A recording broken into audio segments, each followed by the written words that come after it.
नमस्कार, मैं हूं आपके साथ अभिषेक पुंडे। कल्पना कीजिए एक ऐसा राज्य जहां यमुनोत्री, गंगोत्री, केदारनाथ, बद्रीनाथ धाम है, लेकिन इस देवभूमि की पवित्र पहाड़ियां अवैध कब्जों से घिरी हैं, जहां अल्पसंख्यक तुष्टीकरण के नाम पर बहुसंख्यक हिंदू संस्कृति को नजरअंदाज करने का काम किया गया हो, जहां दलित समाज की आवाज दबाई गई हो, उपेक्षा की गई हो, जहां सिर्फ सत्ता का सुख भोगने के लिए देवभूमि को जिहादियों के हवाले करने की कोशिश की गई हो। जी हां, आज हम बात करेंगे उत्तराखंड की, जहां कांग्रेस की पुरानी सरकारों ने ऐसे कदम उठाए थे जो देवभूमि को बर्बाद करने वाले साबित हुए। 2004 में एनडी तिवारी सरकार ने धौलास में 20 एकड़ भूमि एक मुस्लिम ट्रस्ट को रियायती दर पर दे दी, जो बाद में आवासीय प्लॉट्स में बदल गई। यह लैंड जिहाद का सबसे बड़ा उदाहरण था, सबसे पहला उदाहरण भी इसे कह सकते हैं, जिसने राज्य की जनसांख्यिकी को प्रभावित किया और यहीं से फिर प्रेरित होकर लगातार उत्तराखंड में लैंड जिहाद कांग्रेस की सरकार में होता गया।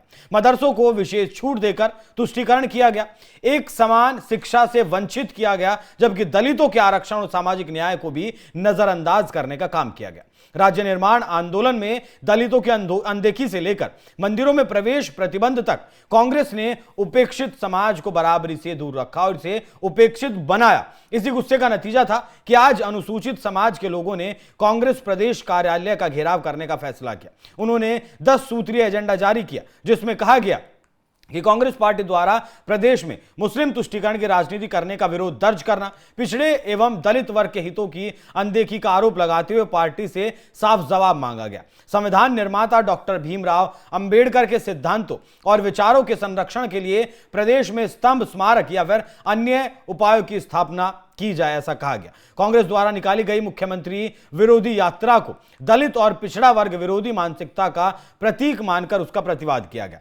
सामाजिक समरसता की इसमें बात की गई। दलित और पिछड़ा वर्ग विरोधी किसी भी राजनीतिक गतिविधि का संगठित और लोकतांत्रिक विरोध करने का संकल्प लेने की बात कही गई। आरक्षण नीतियों में दलितों के हितों की रक्षा और अनदेखी रोकने की मांग। एजेंडे में अनदेखी के आरोप से जुड़ा दलित अत्याचारों पर कांग्रेस चुप्पी साधती है, क्यों साधती है, यह जवाब मांगा गया। पार्टी में दलित प्रतिनिधित्व की कमी क्यों है, इसका जवाब मांगा गया। भविष्य में दलित विरोधी नीतियों के खिलाफ वो संघर्ष और लोकतांत्रिक विरोध का वादा करें, ऐसा कांग्रेस से जवाब मांगा गया। हालांकि पुलिस के द्वारा बैरियर लगाकर प्रदर्शनकारियों को रोका गया, लेकिन यह प्रदर्शन कांग्रेस की नीतियों के खिलाफ दलितों की जमा हुई नाराजगी का बड़ा प्रतीक था। यह आंदोलन आज फूटा है, लेकिन यह दशकों से दबा हुआ था। एक बार आप सुनिए कि किस तरीके से कांग्रेस के खिलाफ ये लोग नारे लगा रहे हैं, सुनाइएगा। पार्टी मुर्दाबाद, कांग्रेस पार्टी मुर्दाबाद, कांग्रेस का तुष्टीकरण नहीं चलेगा, नहीं चलेगा, नहीं चलेगा। कांग्रेस पार्टी आए, कांग्रेस पार्टी मुर्दाबाद, मुर्दाबाद, मुर्दाबाद, कांग्रेस पार्टी मुर्दाबाद। अब आपको वो उदाहरण दिखाते हैं जिसके कारण यह गुस्सा इतना भरा हुआ था और जो फूटा है। पहला उदाहरण धौलास भूमि मामला का। दलितों का कहना है कि कांग्रेस ने ट्रस्ट को छूट दी, जिसमें भूमि का दुरुपयोग हुआ और यह लैंड जिहाद का हिस्सा था। बाद में जांच में अनियमितताएं पाई गई और वर्तमान सरकार ने भूमि को राज्य में वापस लेने की बात की। दूसरा मामला सेलाकुई और पछुआ क्षेत्र में अवैध बस्तियों का था। कांग्रेस शासन 12 से 17 के दौरान देहरादून में सेलाकुई में लगभग 8000 मुस्लिमों को जो देवबंद से आए थे उन्हें बस्ती देने का आरोप लगा, जहां फर्जी आधार कार्ड का इस्तेमाल किया गया। दलितों ने इसे कांग्रेस की छूट का उदाहरण बताया। तीसरा मामला मजार और मदरसा निर्माण का था। कांग्रेस के समय में वन भूमि पर अवैध मजारों और मदरसों का निर्माण होने दिया गया, जो बाद में भाजपा सरकार ने 5000 से ज्यादा एकड़ भूमि मुक्त कराई। उदाहरण के लिए उधम सिंह नगर और हरिद्वार में ऐसे बहुत सारे मामले रिपोर्ट किए गए, जिन पर बाद में धामी सरकार में कार्रवाई भी हुई।